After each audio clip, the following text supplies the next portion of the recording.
کیا بتاؤں، جب بچہ ایسے درد بھری نظر سے ماں کی طرف دیکھتا ہے نا، کلیجے کٹ جاتے ہیں۔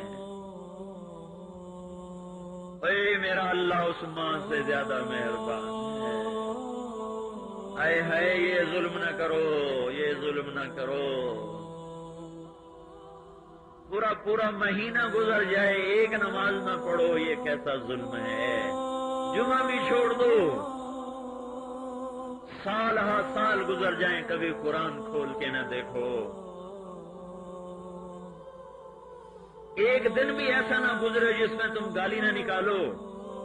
روزانہ ہی ماں بہن کی گالیاں، روزانہ ہی ماں بہن کی گالیاں۔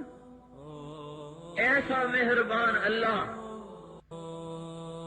ایسا کریم اللہ جو گناہوں پہ پردے ڈالتا جاتا ہے، پردے ڈالتا ہے، چھپاتا جاتا ہے، چھپاتا جاتا ہے، چھپاتا جاتا ہے۔ گلا کرتا ہے ابن آدم استترک ولا تخشانی، میں تیرے اتنے گناہ چھپاتا ہوں، کبھی تو مجھ سے حیا کر لیا کر۔ ہاں، جب ایک ذمہ دار نوکر پر ظلم کرتا ہے، تنخواہ روکتا ہے، وہ بھی اسی کی صف میں کھڑا ہوا ہے۔ جب ایک افسر اپنے اختیار کو بددیانتی میں استعمال کرتا ہے، وہ بھی اسی صف میں کھڑا ہوا ہے۔ جب آج کا ظالم ظلم کرتا ہے، کسی کی ماں کی بیٹی کی عزت کو اچھالتا ہے، وہ بھی اسی صف میں کھڑا ہوا ہے۔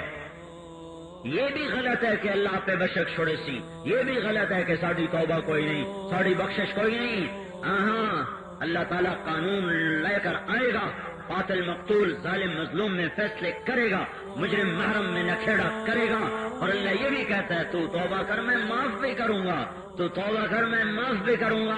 یہ بنی اسرائیل کا نوجوان، جو بنی اسرائیل کا نوجوان، میرا اللہ کہہ رہا ہے موسیٰ، اس نے مجھے اس بے بسی سے دیکھا کہ بس مجھے ایسا رحم آیا کہ میری غیرت نے گوارا نہ کیا کہ جسے سارے چھوڑے اسے میں بھی چھوڑ دوں، مجھے میری عزت کی قسم۔ ارے سننا میں کیا کہہ رہا ہوں، کیا کہہ رہا ہوں، کیا کہہ رہا ہوں؟ مجھے میری عزت کی قسم اے موسیٰ، اگر اس وقت مجھ سے پوری دنیا کے گناہ گاروں کی بخشش مانگتا تو اس کی طفیل میں سب کو معاف کر دیتا۔